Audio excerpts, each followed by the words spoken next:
মক্কায় নবীর জন্ম, মক্কাবাসী নবীরে মারে। কে গো আজকের মাহফিলে এসেছো, বাংলাদেশে জন্ম, একটা দিন নবী দেখলাম না, তারপরেও নবীর মায়া ভালোবাসা অন্তর থেকে ছাড়লাম না। এরে আবু জাহেল রে, সকাল সন্ধ্যা নবী দেখলে নবী চিনলি না। সিলেটের জমিনে আইসা দেখ, সিলেটবাসী একটা দিন নবী দেখলো না, তারপরেও নবীর ভালোবাসা ছাড়লো না। আবু জাহেলের নসিব ভালো না, নবী পায়া নবী দেখা নবীর মহল্লায় জন্ম হইয়া কাফের ঈমান পাইল না। আর 1450 বছর পর 6500 কিলোমিটার দূর নবীর মহল্লায় জন্ম হলো না, তারপরও আবু জাহেলের মতো বেঈমান হলাম না। আমরা ঈমানদার আখিরি নবীর উম্মত মুসলমান। আমার নবী এই পরিবেশটা পৃথিবীতে করার জন্য, কোরআন সুন্নাহর পক্ষে মানুষ এইভাবে বসবে, এই বসার পরিবেশ পৃথিবীতে মানুষকে দেওয়ার জন্য, আল্লাহর ক্যাটালগ কোরআন মানুষকে বোঝানোর জন্য, এর পক্ষে মানুষকে আসার জন্য। মানায় বাবা নাই নবী 63 বছর জিন্দিগি খায়া না খায়া কষ্ট করেছে। কে গো আজকে এই নবীর কষ্টের বিনিময় যে মাজলিস পৃথিবীতে কায়েম হয়েছে, সেই নবীর কষ্টের প্রতিদান দেওয়ার জন্য আজকে যারা মাহফিলে বসে আছেন, আমার মন কয় আপনাদের জন্য আমার নবী ফুলসিরাতের ঘাটে বসে থাকবে। এই পরিবেশটা পৃথিবীতে কায়েম করার জন্য হযরতে নূহ আলাইহিস সালাম 950 বছর কষ্ট করেছেন, এইভাবে মানুষকে বসাইতে পারে নাই। আমার নবী মানায় বাবা নাই, মায়ার নবী, দয়ার নবী, সুন্দর নবী, আদর্শের নবী, ভালোবাসার নবী, সত্যের নবী। হিংসা বিদ্বেষ নাই, দলাদলি নাই, তিক্ততা নাই, ইসলাম শান্তির ধর্ম বুঝিয়ে দেওয়ার নবী। এই কোরআন ইসলাম ধর্মের ক্যাটালগ, মানবতা পাওয়ার ক্যাটালগ, সেই কোরআনটা বুঝিয়ে দেওয়ার জন্য কত কষ্ট নবী জীবনে করেছে। চোখ খুলে বাবা দেখলো না, মুখ খুলে বাবা ডাকলো না। মা 6 বছর বয়সে হারাইয়া মক্কার জমিনে দাঁড়াইয়া যখন কাঁদতেন, মক্কার ছেলেরা চারদিক ঘেরাও করে, ছেলেরা মেয়েরা আমার শিশু নবীকে আদর করতেন, মায়া মমতা দিয়ে খেলার মাঠে নিয়ে যাইতেন, খেলাধুলায় ব্যস্ত। মার জন্য বাবার জন্য নবী যেন না কান্দে। দিন কেটে গেল, সন্ধ্যা হয়ে যায়, দূর থেকে সন্তানের মা বাবারা দৌড়ায় আসে। মা এসে তার ছেলে টাইনা কোলে নেয়, আঁচল দিয়ে মুছে দেয়, 2 গালে চুমায়া চুমায়া বাড়ির দিকে রওনা হয়। আমার নবী তাকায়া দেখে, মাবুদ, মা এইভাবে কোলে নেয়, 2 গালে চুমো দেয়, আমার দিকে কেউ হাত বাড়ায় না। আমি কার কোলে উঠবো, কে আমারে কোলে নিবে? এরে বাবারা ভাইরা, আজকে যদি নবী দুনিয়ায় থাকতো, 6 বছর বয়সী নবী যদি আজকে আপনাদের মাজলিসে দাঁড়ায়া কাঁদতো, বলুন নবীর এটাই না কোলে নেওয়ার মহব্বতিবান উম্মত আছে কিনা? কে কে আছেন আমার একটু হাত তুলে দেখান।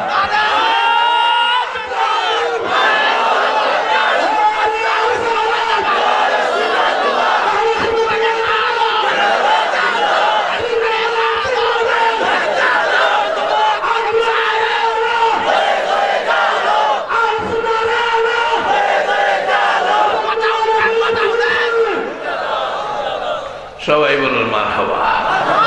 রহমত আরো আসুক, মহব্বতে দরুদ পড়ুন নবী রহমতের। আল্লাহ নিজে বলছে, বন্ধু আমি রাব্বুল আলামিন, তুমি রাহমাতাল লিল আলামিন। আমি যেখানে রব, তুমি সেখানে রহমত। মহব্বতে পড়ুন আল্লাহুম্মা সাল্লি সাইয়্যিদিনা মাওলানা মুহাম্মদ ওয়া আলা আলি সাইয়্যিদিনা মাওলানা মুহাম্মদ আল্লাহুম্মা সাল্লি সাইয়্যিদিনা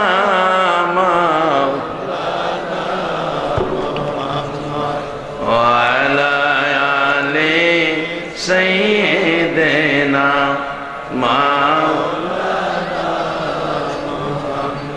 ওগো নবী শুনেন আপনি আমরা সবাই গুনাহগার রোজ হাসরে আমাদেরকে করে নিয়েন আপনি পার আল্লাহুম্মা সাল্লি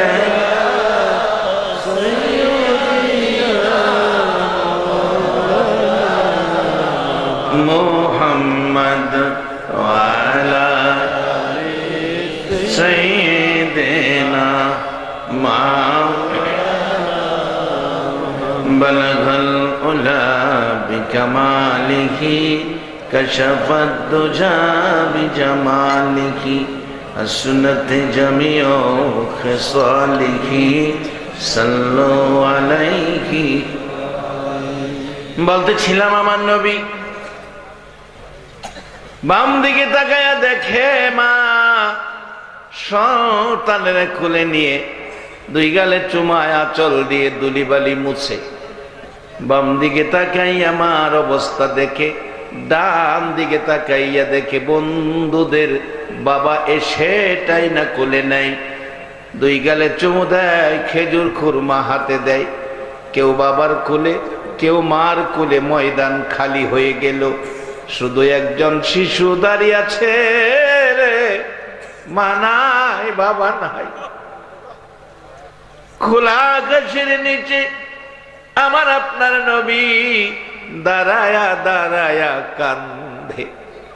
আমার আল্লাহ কয়, বন্ধু গো, তোমারে কেউ কুলে নিল না, কেউ তোমারে নিতে আসলো না। কে নিবে? মা নাই, বাবা নাই। বন্ধু, মা হারা করলাম, বাবা হারা করলাম, বন্ধু সর্বহারা করি নাই, তোমাকে মা হারা বাবা হারা করেছি। কুল কায়নাতকে তোমার ভালোবাসার নির্দেশ দিয়েছি।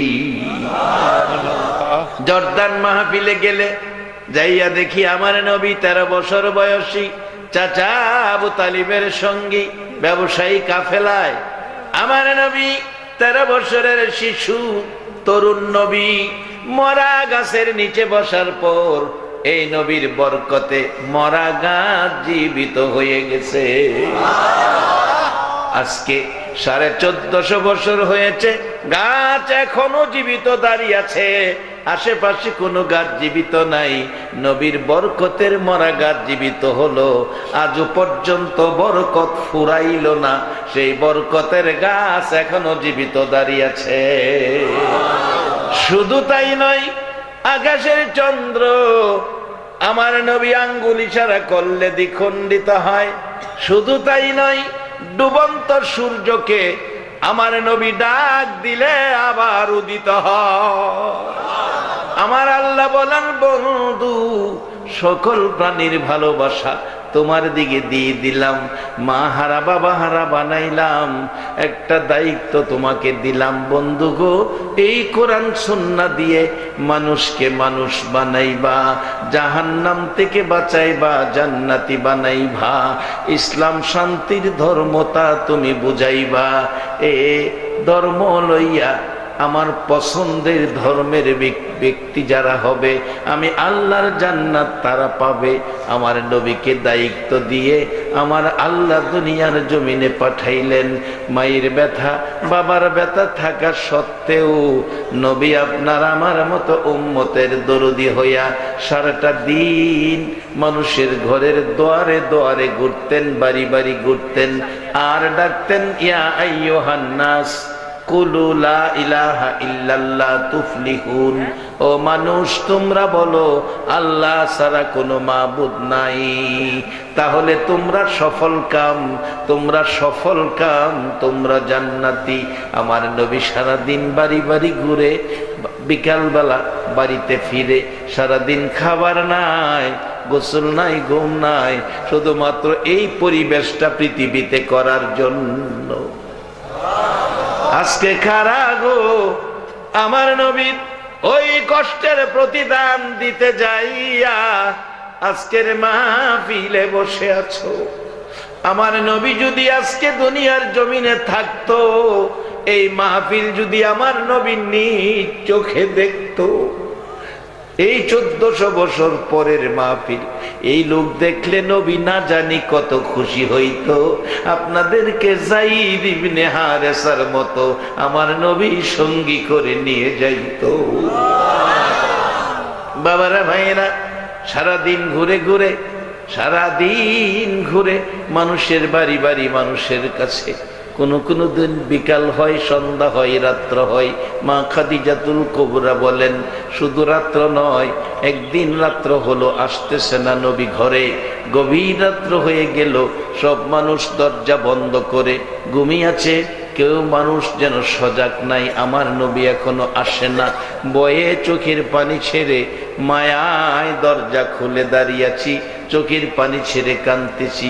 মা খাদিজা বলেন, পৃথিবীর মানুষেরা রে, রাত্র গভীর মরুভূমির দিকে তাকায়া দেখি আকাশের উদিত সূর্যের মতো আমার নবী সুন্দর রে।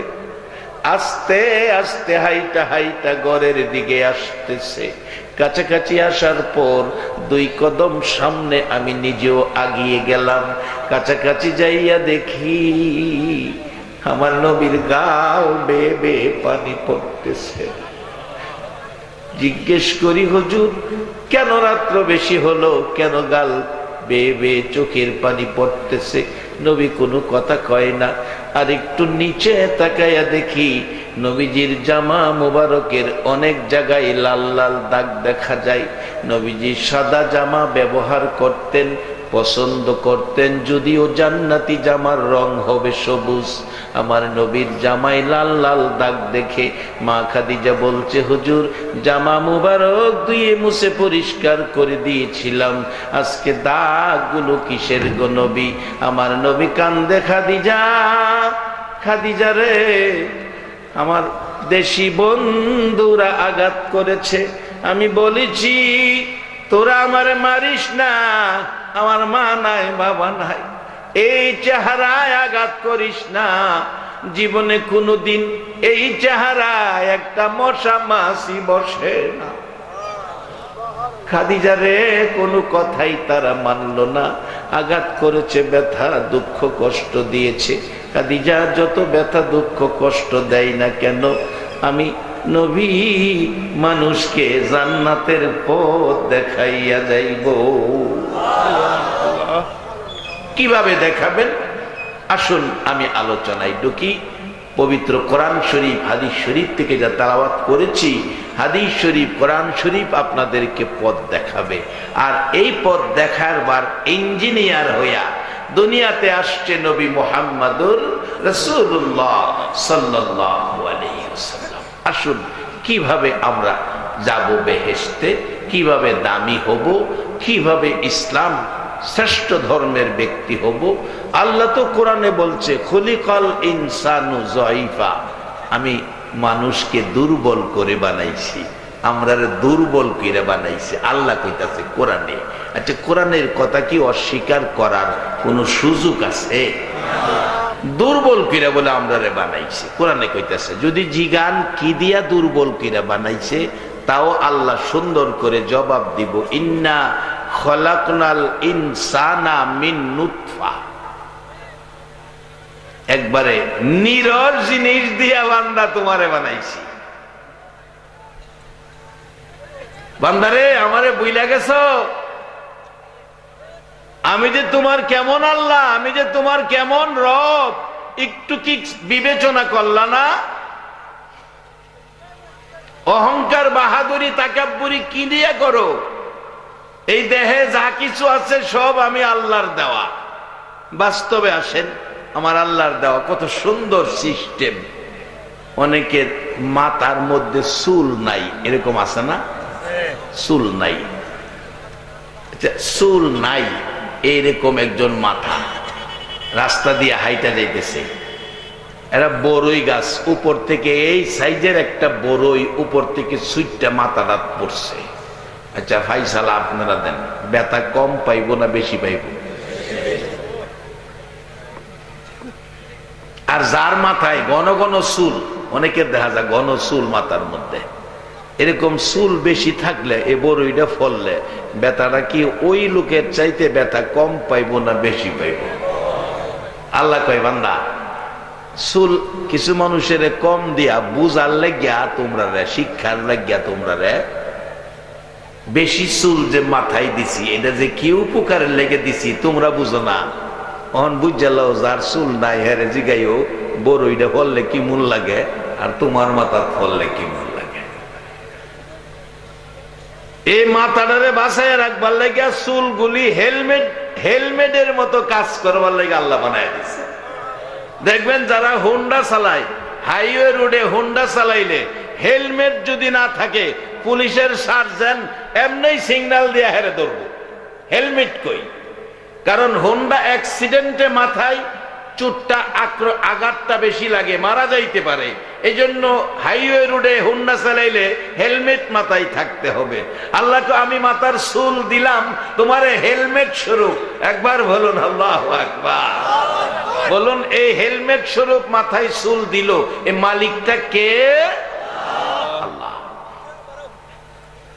আরেকটু নিচে যান, দুইটা চোখ, কি দামি দুইটা চোখ, দুইটা চোখের দাম দিয়া দুনিয়ার মানুষ কোলাইতে পারবে না।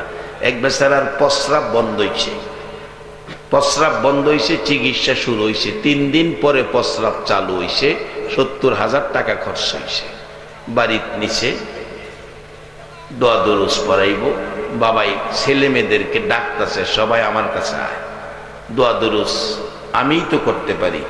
ছেলে মেয়েদের জন্য বাবার দোয়ার চাইতে বড় দোয়া করুন না পৃথিবীতে আর কেউ নাই। মায়ের দোয়ার চাইতে সন্তানের জন্য বড় দোয়া করার মতো কোনো ব্যক্তি পৃথিবীতে নাই।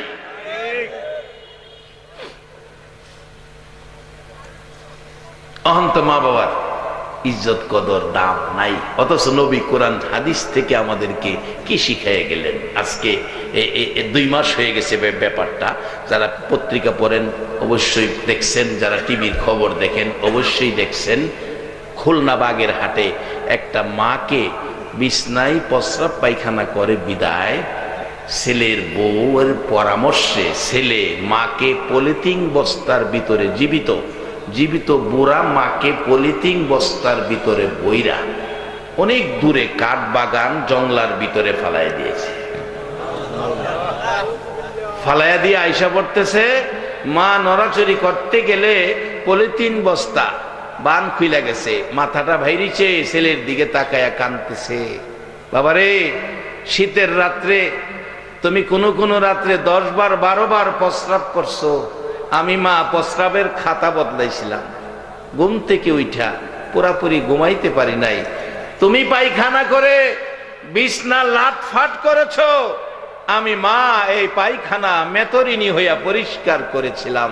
বাবা জীবনে একদিন আমি নাকে কাপড় দেই নাই তোমার পায়খানার গন্ধে, আজকে আমার পায়খানা প্রস্রাবের গন্ধে আমারে কাঠবাগানে ফালাইয়া যাইতেছো। বাবা যাও, আমি কাঠবাগানে মরি, সমস্যা নাই, আল্লাহ আমি মরি, আমার ছেলেটারে তুমি সহি সালামতে বাড়ি পৌঁছাইয়া দিও।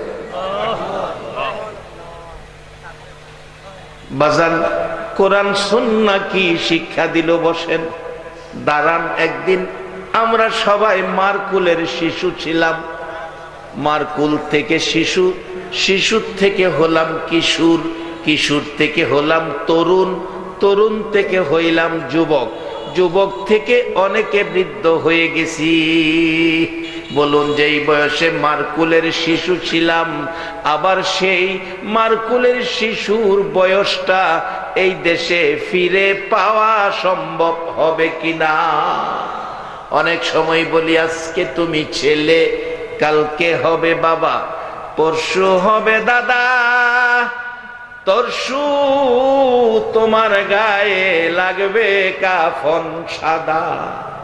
এর বাইরে আমাদের যাওয়ার কোনো সুযোগ নাই, এর মধ্য থেকে কিছু কাজ করতে হবে। বলতেছিলাম আমার নবী শিক্ষা দিলেন কি, আর আমরা আছি কোন দিকে? বাজান, মা জংলাই কাঠবাগানে ফালাইয়া দিলে সন্তান, ছেলে চলে আসতেছে, মা নিজের জন্য কাঁদে না, সন্তানের জন্য কাঁদে। সন্তানকে সহি সালামতে বাড়ি পৌঁছাইয়া দাও। যাদের আমলের মধ্যে এই মা বাবার উপর এই অত্যাচার, এই ব্যবহার, এই জুলুম যারা করেছো, মনে রাখো তারা কোনোদিন সুষ্ঠু মানুষ হতে পারে না, জান্নাতি মানুষ হতে পারে না, আখিরি নবীর উম্মত তারা হতে পারবে না। আমার আল্লাহ বলেছেন, বন্ধু তোমাকে পাঠাইলাম মানুষকে মানুষ বানাবে, মানুষকে ইমানদার বানাবে, মানুষকে জান্নাতি বানাবে, মানুষকে ইসলামওয়ালা বানাবে, মানুষকে জাহান্নামের আগুন থেকে বাঁচাবে। আমার নবীকে দুনিয়ায় পাঠাইয়া আল্লাহ নিজেও বলেছেন, ওমাইয়িতির রাসূলা ফাকাদ আতা আল্লাহ। তোমরা আমার এই নবীর কথাগুলি যদি আমি আল্লাহকে পেতে চাও, আমি আল্লাহর জান্নাতে যেতে চাও, একবার বলুন আল্লাহু আকবার। এরে বাবারা, ভাইয়েরা, আমার নবীর আদর্শ, আমার নবী মানুষকে দামি বানাবেন, কম দামি মানুষকে দামি বানাবেন, দুর্বল মানুষকে শক্তিশালী বানাবেন। বলতেছিলাম সবচাইতে দোয়া কবুল হয় মায়ের দোয়া, মায়ের দোয়া কবুল হয়, বাবার দোয়া সন্তানের জন্য সবচেয়ে পাওয়ারফুলি দোয়া, বাবার দোয়া, মায়ের দোয়া সবচেয়ে পাওয়ারফুলি সন্তানের জন্য। যার বাস্তব মুসা আলাইহিস সালামের জীবনী, মুসা আলাইহিস সালামের জীবনী, মুসা আলাইহিস সালাম ডাকছে, আল্লাহ আমাকে যদি জান্নাত দাও, আমার পাশের জান্নাতিটা কাকে বানাইবা? আমি তার সাথে দেখা করতে চাই, জানতে চাই। আল্লাহ কে তোমার পাশের জান্নাতি কসাই, কসাই গোশত ব্যবসায়ী। মুসা আলাইহিস সালাম কয়, আল্লাহ এটা একটা কথা কইলা, আমার পাশে একটা নবী রাসূল দিতা, গোশত বেচে কসাই বেডারে দিলা। আল্লাহ কয়, জানতে চাইছ, দিছি, কথা বাড়াইস না। কয় ঠিক আছে, মানলাম। কই আছে একটু দেখাইবা?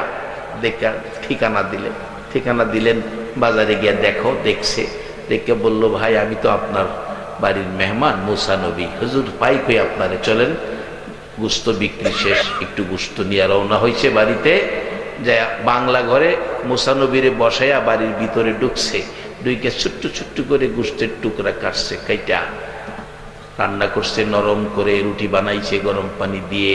বুড়া মা ঘরে ছিল, মাকে কোলে করে নামাইয়া হাত মুখ ধোয়াইয়া রুটি গুস্ত খাওয়াইয়া হাত মুখ মুইসা আবার বিছানায় শোয়াইয়া আসছে, হুজুর এবার আপনি হাত মুখ ধুন, আপনার জন্য খাবারের ব্যবস্থা করি। এদিকে দোয়া করতেছে মহিলা, আল্লাহ রে, আল্লাহ আমার এই কলিজার টুকরাকে মুসা নবীর মতো নবীর সাথের জান্নাতি বানায়ো। মুসা নবী জিগাইতেছে, ভাই এই যে দোয়া করতেছে এই লোকটা কে? লোকটা আমার মা, লোকটা আমার মা। আমার আর খাওন লাগতো না, আমি যাইগা। হুজুর কোন কি মেহমান যাইবেন গা? না, যেটা লেগাইছি এটা ভাইছি। কি লেগাইছিলেন? আল্লাহরে জিগাইছিলাম আমার পাশের জান্নাতি কে হইব? আমার আল্লাহ কইছে পাশের জান্নাতি হইব গোশত ব্যবসায়ী, কসাই বেটা। মানে এই তোমার কি আমল কইরা জান্নাতি হইছো মুসা নবীর মতো নবীর পাশে, এটা জানার লেগাইছিলাম। অন হই না গেলাম, বুঝা গেলাম মুসা নবীর পাশের জান্নাতি হওয়ার পিছনে তোমার শক্তি হইল তোমার মার দোয়া। এবার বলুন তো সবাই, কার দোয়া? এক মাহফিলে ছোট্ট একটা বাচ্চা গজল গিতেছে, জান্নাতের চেয়ে দামি আমার মা, মা গো জান্নাতের চেয়ে দামি আমার মা, জান্নাতের চেয়ে দামি আমার মা, মা গো জান্নাতের চেয়ে দামি আমার মা। জান্নাতের চেয়ে দামি মা বলছে আমার নবী দুজাহা, বুখারী শরীফের হাদিস। আজকে সেই মা যদি দোয়া করে 100% সন্তানের জন্য কবুল, বাবা যদি দোয়া করে 100% সন্তানের জন্য কবুল। এই শিক্ষা দিয়েছে নবী কোরআন সুন্নাহ থেকে। বাবারা ভাইয়েরা, আমার নবী সারা দিন সারা জীবন কষ্ট করে মানুষকে মানুষ বানানোর জন্য, মানুষকে ইসলাম ধর্মে ঢুকানোর জন্য, ইসলাম আল্লাহর মনোনীত ধর্ম, আল্লাহর জান্নাতি মেহমান বানানোর জন্য। এবার আসুন বাজান, আল্লাহ কত সিস্টেম করে মানুষটারে বানাইছে, সকল মাখলুকের শ্রেষ্ঠত্ব দিয়েছে, কত সুন্দর করে বানাইছে। মাথার মধ্যে চুল দিছে, এটা হেলমেটের কাজ চলে। ঘুমাই দিছেন? এটা কি চলে? Helmet, helmet. এবার একটু নিচে আসেন, দুইটা চোখ কত দামি, কথাটা খেয়াল আছে না? কত দামি দুইটা চোখ, ব্যাটারি লাগে না, সিএনজি পাম্পের থেকে গ্যাস বোরন লাগে না, ডিজেল পেট্রোল অকটেন বোরন লাগে না। বাজান, এত সুন্দর পাওয়ারফুলি চোখ, এই চোখটাকে বাঁচায়া রাখার জন্য গাড়ি কিনবেন, গাড়ির পিছনে সামনে বাম্পার লাগাই। কেন? গাড়ি ব্যাগে গেলে যেন কোথাও লাগলে বডিতে টাচ না লাগে, সামনের গাড়ি পিছনে আসলে যেন টাচ না লাগে, বডি ঠিক থাকে, বাম্পার লাগাই। বাজান, আল্লাহ দুইটা দামি চোখ বান্দারে দিয়া চোখের উপরে দুইটা বাম্পার লাগাইয়া দিছে। প্রত্যেকের চোখের উপরে দেন দুইটা বাম্পার আছে, দুই পাশে। ছোটখাটো পোকামাকড় গেলে এই বাম্পারে ফিরায়। আছে না? আছে না? আছে না? এগুলো আপনারা কি করেন? বোয়া, আমাদের দেশে কয় বুরু অথবা বেওয়া। বেওয়া আর বোয়া এক কথাই, দুইটা এক সাইজেরই, কিছুটা মিল আছে তো। আর আপনাদের কথা আসলে খুব ভালো লাগে, আপনাদের এই মাজলিসে বসলে খুব ভালো লাগে। সিলেটকে অনেক শ্রদ্ধা করি আমরা। আমার দাদা পীর আব্দুর রহমান হানাফি রহমতুল্লাহ আলাইহি, উনি সিলেটের জমিনে আসলে আইসাই উনি জুতা হাতে নিতেন। বক্তবৃন্দরা জিজ্ঞেস করতেন, আমার দাদা পীর জুতা হাতে নিতেন, জিজ্ঞেস করতেন, হুজুর জুতা হাতে নিলেন কেন? আমার দাদা পীর বলতেন, হাফেজ মাওলানা আব্দুর রহমান হানাফি রহমতুল্লাহ আলাইহি, উনি বলতেন, তোমরা কি জানো না এই মাটিতে শাহজালাল ঘুমিয়ে আছে? আল্লাহু আকবার। ভাসান, এই শাহজালালের মাটিতে একটা স্লোগান আমার কাছে খুব তৃপ্তি আসে, শাহজালালের তলোয়ার। এই স্লোগানটা দেন তো একজন সুন্দর করে, কে পারে?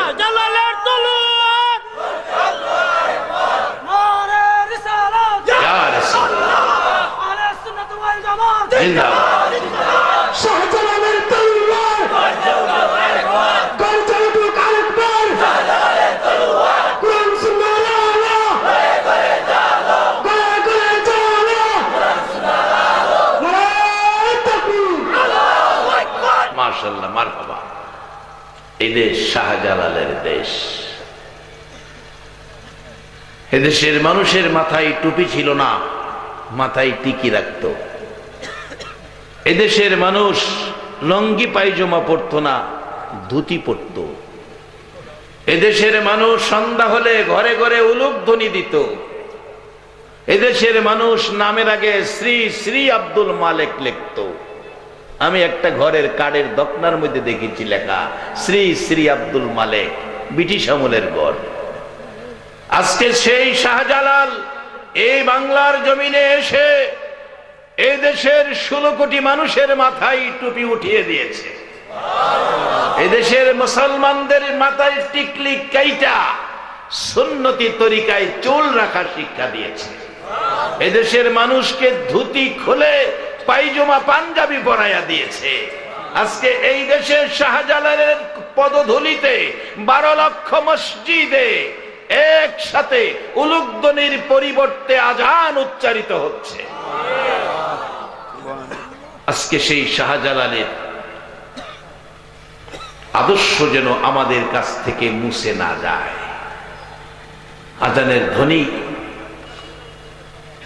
আজানের ধ্বনি শুনলে আনন্দ পাবে কে?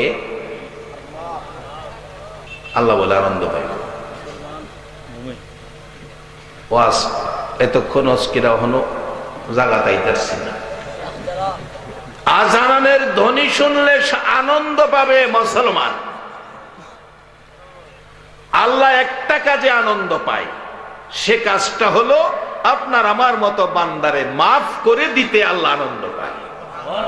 একটা জিনিসে আল্লাহ কষ্ট পায়, এই আদর করে মানুষ বানাইছে, এই মানুষটাকে জাহান্নামী ঘোষণা দিতে আল্লাহ কষ্ট পায়। একটা না একটা উসিলা আল্লাহ তালাশ করব মানুষটাকে জান্নাতি দিতে। এই মালিকটা কে?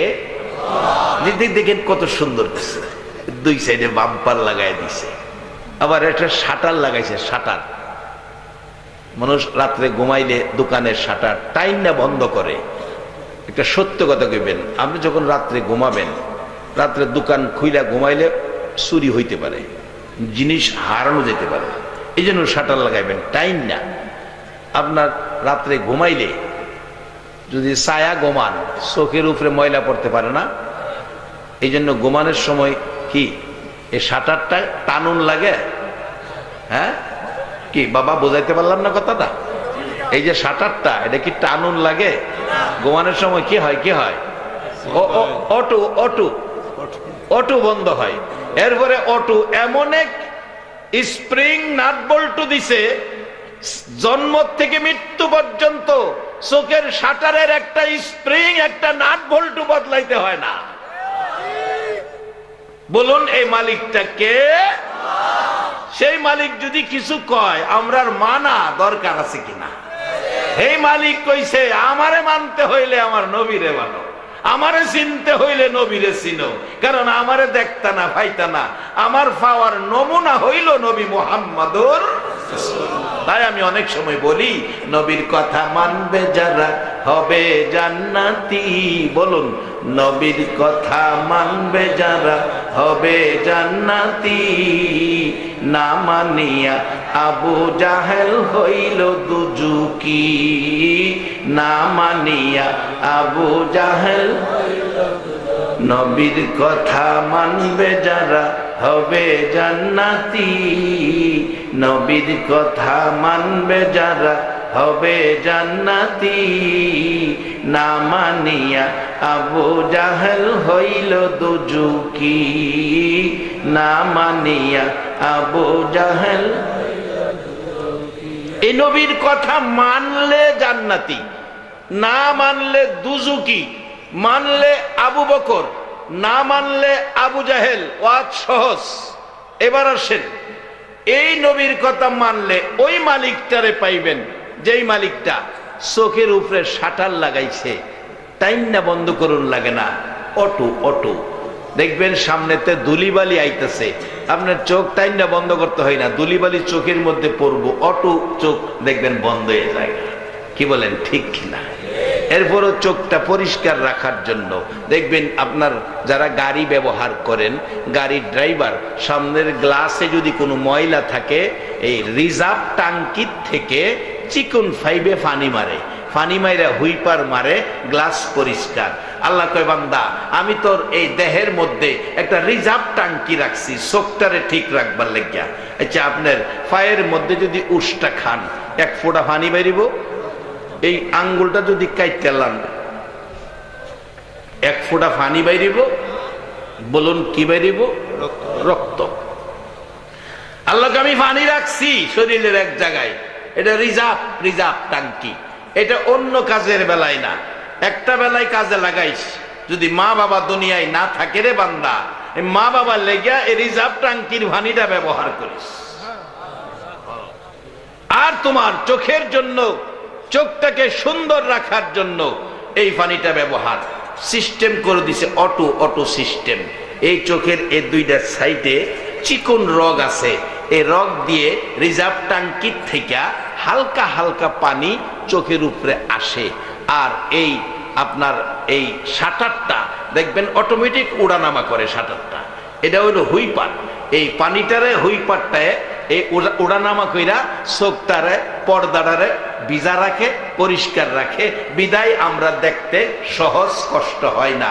আর যদি পানি না থাকতো পর্দা শুকাইয়া যাইতো, আমাদের চোখ নষ্ট হইয়া যাইতো। একটা সত্য কথা কইবেন, এই সিস্টেম করে চোখটার সাথে ব্যবহার এইভাবে কোরআনের সুন্দর ব্যবহার করার ব্যবস্থা করে দিলেন, সে মালিকটা কে? এইভাবে দেহের একটা একটা অঙ্গ প্রত্যঙ্গ করে হিসাব করে দেখেন। বলছিলাম প্রস্রাব বন্ধ হয়েছে, 70,000 টাকা খরচ করে বাড়িতে ফোলা মায়ের ডাইকা বলছে, বাজান তোরা আয়, মানুষের দোয়া লাগতো না, আমি দোয়া করে দেই আর একটা উপদেশ দিয়া দেই। একবার প্রস্রাব বন্ধ হয়েছে, 70,000 টাকা খরচ হয়েছে। বাজান প্রত্যেকবার যদি প্রস্রাব করতে গিয়া 70,000 করে টাকা লাগতো, তাইলে ভাত খাওন লাগতো না, প্রস্রাবের টাকা দিতে দিতেই জীবন যাইতো। যে আল্লাহ আমাদেরকে সকাল সন্ধ্যা প্রস্রাব পায়খানা পরিষ্কার ক্লিয়ার করাইতেছে, বলুন এই মালিকটা কে? ওই মালিকটারে চিনার জন্য ক্যাটালগ দিলেন কোরআন, আর এই কোরআন বুঝানোর জন্য পাঠাইলেন তার বন্ধু মুহাম্মদুর রাসূলুল্লাহ।